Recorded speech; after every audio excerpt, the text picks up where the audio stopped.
Hey there, welcome back to ICBM Escalation. Today we're looking at the Vietnam War, and you're getting a post-mortem commentary because I got a little frustrated with this mission. I have only managed to win this mission, I think, on attempt 12. In order to win this mission, I have tried a bunch of different approaches. Your objective is to fight off the US in South Vietnam, as well as Cambodia, and at the same time you're doing a border war with China.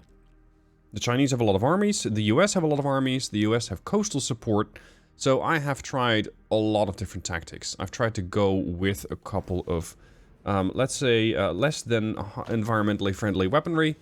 I'm not sure if I can name that on YouTube, so let's not. I have tried going with some aircraft options, I have tried going with some naval options, none of them worked. So now I'm just going to brute force it. I have deployed no research and 22 armies. That's the plan.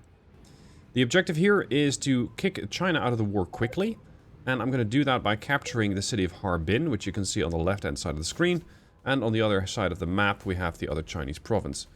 In the meanwhile, the US is over there in South Vietnam. North Vietnam typically can hold the line. It's the secondary objective that had me worried, Laos and Cambodia. So those are the ones that I was getting a little antsy about. Now, I'm going to load up my armies, and I'm just going to very aggressively push into China. I have tried to do a bit of a standoff war before, just keep hitting armies with ballistics. Unfortunately, that didn't work. Now, seeing as I already have a bunch of armies deployed, or rather to deploy, I'm just going to focus all my research, and this might be a little controversial, on improving those armies that I already have, to make the most out of them. So this is definitely not going to be a research-heavy video. I'm just deploying lots and lots of armies, typically in groups of 3 to 4, because otherwise they just all get choked up the moment that somebody starts throwing out those less environmentally friendly weaponry. And in order to spread out my armies, I also make use of army bases quite a lot. Now, that's the right side of the map covered. We're going to take the Special Forces teams and try and get at the ballistic missile sites which enemies will be deploying. In the meanwhile, I'm going to start deploying my armies afield and make sure that they get ready to capture the cities that we need to capture, which is Urumqi over there. I know, from experience, having done this mission 12 times, that Urumqi is very heavily defended. There's an army base there, there are a couple of armies there. So I am just going to start gathering some forces and move up a little bit. And then gather 3 more armies there and start pushing. In the meanwhile, you're going to find that there will be a lot of armies moving over in the east. And to make sure that they can't actually capture any of your cities, which is a primary objective, I have deployed most of the navy into one big blob. Just condensing everything and making sure that nothing gets close to my cities.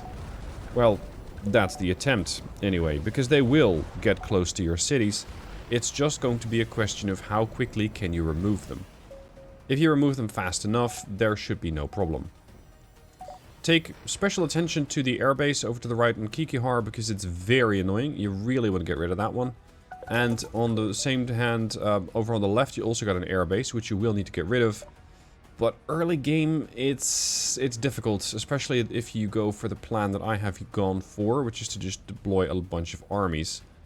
The one over in the southwest is easy enough to deal with. The one a bit farther into China is more difficult to deal with. When you're invading, take special notice not, repeat, not to cross into any of the other provinces, because the game is going to go, no. That is an escalation, and that means the war with China objective that says do not escalate has failed. So do not push into any of the other provinces. If you can, start gathering your forces and pushing into Harbin. Just ignore any armies which are in their way. If they turn out to be a nuisance, you can always get rid of them later. But the reason why you want to get to Harbin fast is because it's a big place. And the bigger the town, the more likely you are to need a lot of units and a lot of time in order to capture it. I'm saying a lot of units because, of course, China is not going to take this one sitting down, and they will send a lot of air assets, ballistic missiles, as well as armies your way. So you will lose armies. Thankfully, you have access to some engineers with FOBs, and those will keep your units alive a little more. Over on the right-hand side, I still have the airbase. I'm fighting airbase to airbase, essentially, so I can't really deploy armies here, but I can start pushing on this. Which also means I'm going to start pushing on Urumqi and start capturing that, which is going to take about 3.5 minutes. Then, I'm going to take the Spec Ops team and start moving in, and in the meanwhile we have a couple of Chinese armies coming in. Let's remove the AA gun site from the front line and deploy a couple of armies here. Make sure that these boys are entrenched, so that they're going to get a combat bonus. Of course, the Chinese were thinking, ah, nice, cheap AA gun for kill. No, because now there's a whole bunch of armies, and I can easily deploy a few more.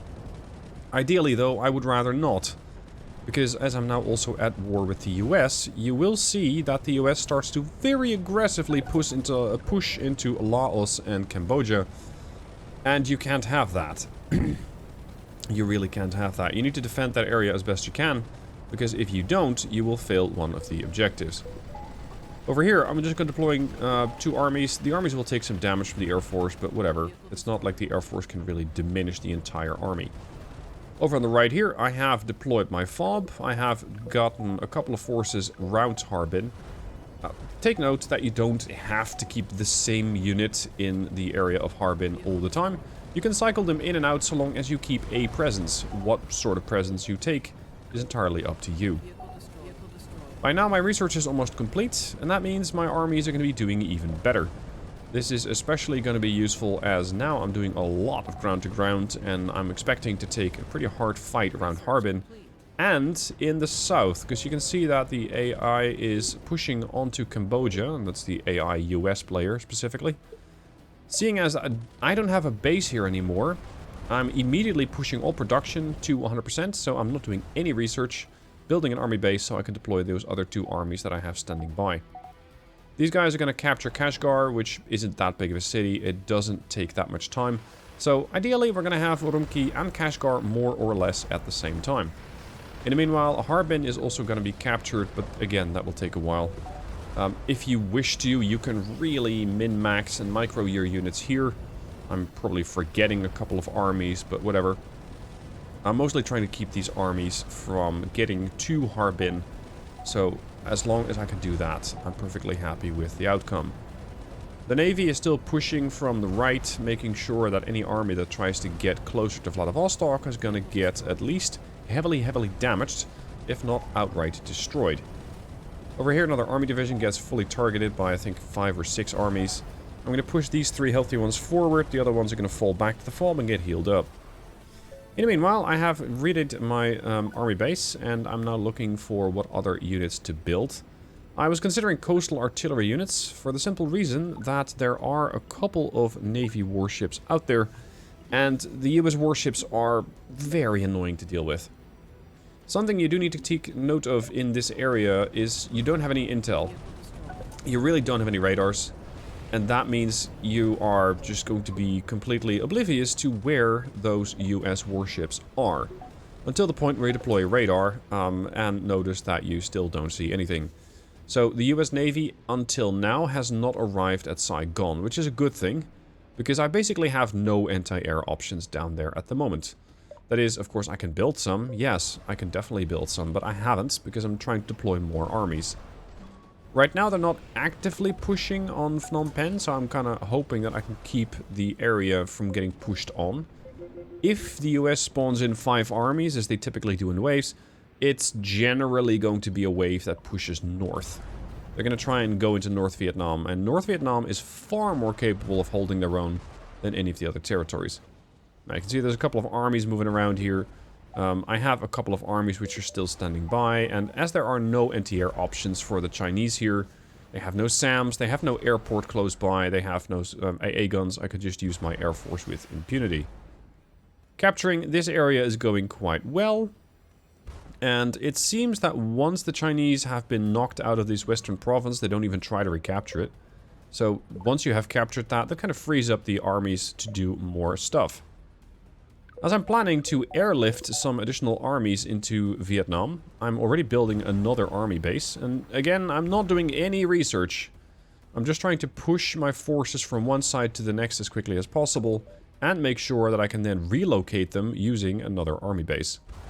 If these ballistic missile launchers give you some trouble, well, you could do as I do, launch an airborne unit and throw an army directly next to them, which typically leads to their demise in seconds.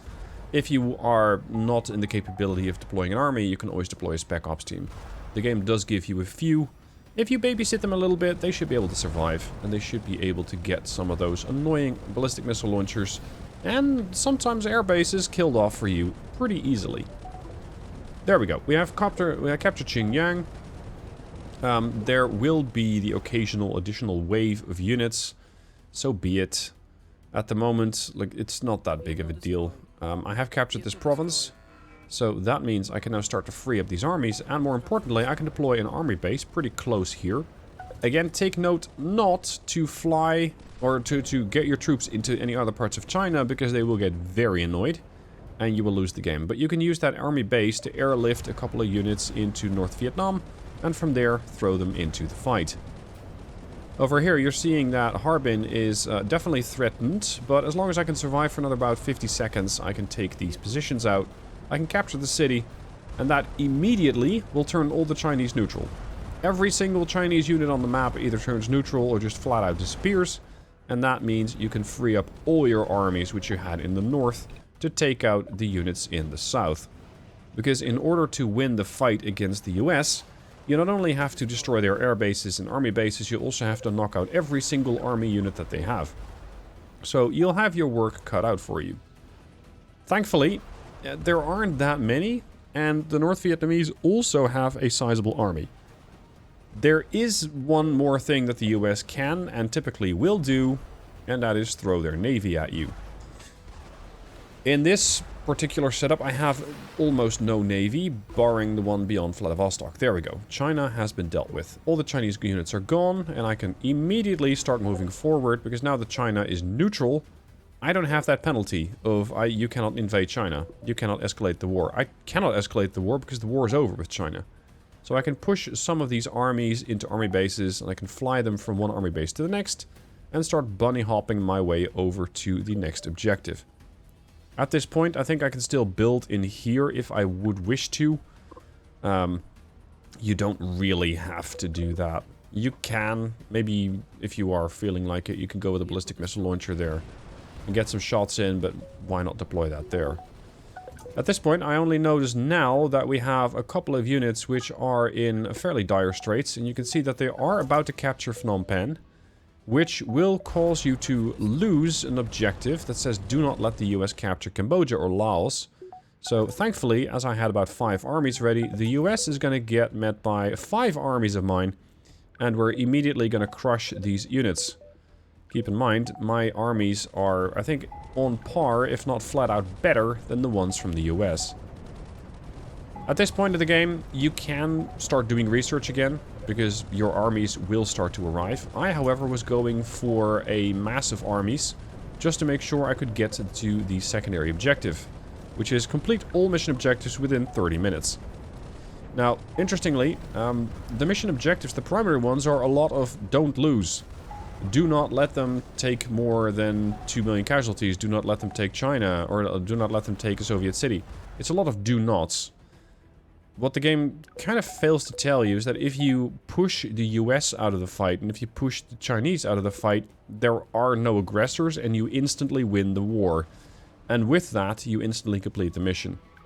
So I believe it should be your objective to go and eliminate the US from the fight entirely, rather than wait for that timer to run out. Either wait for 40 minutes or complete all mission objectives within 30 minutes.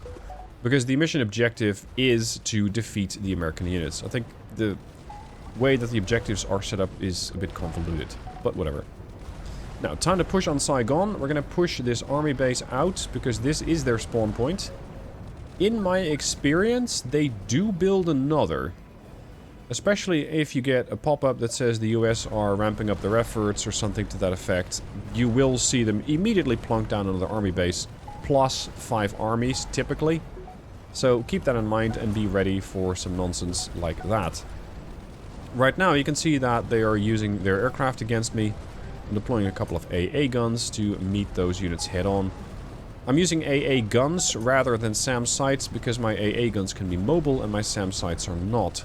So if the US carrier force tries to push with me, well, they can. It's just that I can move my AA gun sights with me. And you can see that they're definitely losing one unit after the next. At this point, the North Vietnamese are also pushing, so the entirety of Vietnam is going to fall under our control, and that means I can start building submarines and deal with the US forces. Because it says, defeat all American units in and around Vietnam, causing them to withdraw. So not only will you have to deal with the ground forces, you also want to be dealing with their navy.